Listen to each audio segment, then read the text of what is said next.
নারীর ন্যায্য অধিকার আদায়ের জন্য মাঠে নামতে হবে। বিতর্কিত নারী বিষয়ক কমিশন এদেশের সংখ্যাগরিষ্ঠ মানুষের ধর্মীয় অনুভূতিতে আঘাত প্রদান করেছে। রক্ত দিয়ে স্বাধীনতা এনেছি, প্রয়োজনে রক্ত দিয়ে সেই স্বাধীনতা আমরা রক্ষা করবো ইনশাআল্লাহ।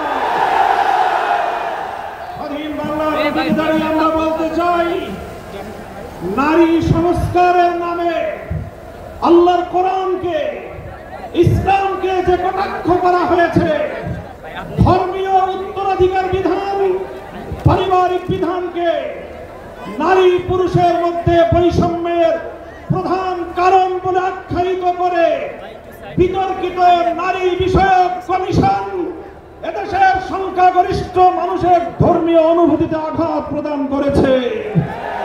ধর্মীয় অনুভূতিতে আঘাত প্রদান করবার অপরাধে তাদের বিরুদ্ধে আমরা রাষ্ট্রের শাস্তিমূলক ব্যবস্থা দেখতে চাই। হেফাজতে ইসলাম বাংলাদেশ বলতে চায়, এই তথাকথিত পশ্চিমা ধ্যান ধারায় বিশ্বাসী বিতর্কিত নারীবাদীদের আদর্শ এবং দর্শন নয়, বরং হেফাজতে ইসলাম বাংলাদেশ ইসলাম প্রদত্ত আল্লাহর ঘোষিত নারীর ন্যায্য অধিকারে বিশ্বাসী। ইনশাআল্লাহ হেফাজতের সংগ্রামী মহাসচিব কর্মসূচি ঘোষণা করবেন।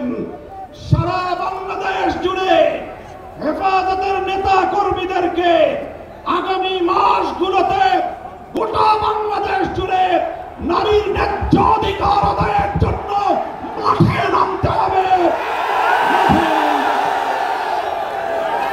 আমরা পরিষ্কার ভাষায় বলি, বাংলাদেশের স্বাধীনতার ৫৩ বছরের মাথায় এসে সংবিধান সহ রাষ্ট্রের ব্যাপক সংস্কার কার্যক্রম শুরু হয়েছে।